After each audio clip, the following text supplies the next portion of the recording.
ইসলামী ভাবধারার media কেন প্রয়োজন? দেখেন, যে কোনো ঘটনা ঘটলে সেই ঘটনাটাকে আমি কিভাবে দেখব, এটা পুরোটাই আপেক্ষিক। মানে একটা ঘটনাকে বিচার বিশ্লেষণ করার জন্য সাবজেক্টিভিটি বিষয়টা যেমন আছে, অবজেক্টিভিটি বিষয়টা আছে। যেমন ধরেন ৭১-এর মুক্তিযুদ্ধ, সেটা আমাদের দৃষ্টিকোণ থেকে মুক্তিযুদ্ধ, কিন্তু পাকিস্তানিদের দৃষ্টিকোণ থেকে এটা কিন্তু সন্ত্রাস। আবার এই ২৪-এ যে গণ অভ্যুত্থান, সেটা বাংলাদেশের সকল মানুষের পক্ষে এটা গণ অভ্যুত্থান, কিন্তু আওয়ামী লীগ করেন তাদের কাছে কিন্তু এটা ষড়যন্ত্র। তার মানে একটা ঘটনাকে কে কোন দৃষ্টিকোণ থেকে দেখছে এটা খুবই গুরুত্বপূর্ণ। এখন বাংলাদেশে মানুষ হাজার বছর ধরে মুসলমান। আমাদের হাসি কান্না আনন্দ উৎসব উদযাপন, রাজনীতি অর্থনীতি সবকিছুর সাথে ইসলাম জড়িত। তো আমাদের কোনো ঘটনাকে ইসলামের দৃষ্টিকোণ থেকে দেখা এবং বিশ্লেষণ করাটা গুরুত্বপূর্ণ।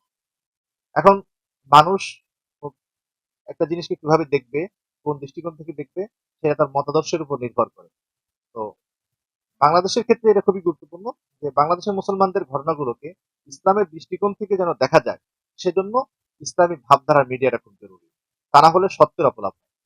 বাংলাদেশে আমরা ইতিমধ্যে অনেকগুলো ঘটনা দেখেছি। আজকে শাপলার যে ঐতিহাসিক এবং নির্মম যে গণহত্যা, সেই গণহত্যা কিন্তু ১৩ই মার্চ ১৩ই মের পরে গণহত্যা হিসেবে প্রতিষ্ঠা করা যায়নি। তৎকালীন মিডিয়া যারা কাজ করতেন তারা এটাকে মানে একদম সন্ত্রাস বা কুখ্যাত করা হয়েছে সেভাবে দেখেছেন। ওয়াসিমের গণহত্যাকে তারা উদযাপন করেছেন, একটা করণীয় বিষয় হিসেবে তারা সাব্যস্ত করেছিলেন। অথচ সত্য হলো সেটা একটা গণহত্যা ছিল।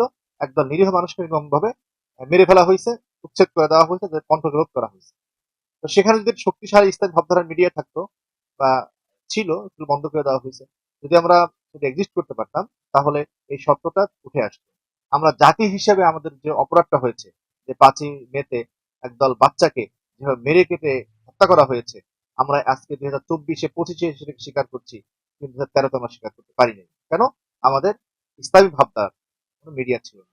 এরকম প্রচুর ঘটনার উদাহরণ দেওয়া যাবে, যেখানে বাংলাদেশে শুধুমাত্র ইসলামী ভাবধারার মিডিয়া মানে শক্তিশালী ভূমিকা না রাখতে পারার কারণেই অনেক ঘটনাকে আমরা অন্যভাবে দেখেছি, অন্যভাবে উপস্থাপিত হয়েছে। এখন নতুন যে বাংলাদেশ গঠিত হচ্ছে, গঠিত হতে যাচ্ছে, এই বাংলাদেশে প্রত্যেকটা ঘটনাকে তার আসল রূপে দেখার জন্য ইসলামী ভাবধারার মিডিয়া খুবই গুরুত্বপূর্ণ এবং সেটা প্রভাবশালী হয়ে ওঠাটাও গুরুত্বপূর্ণ।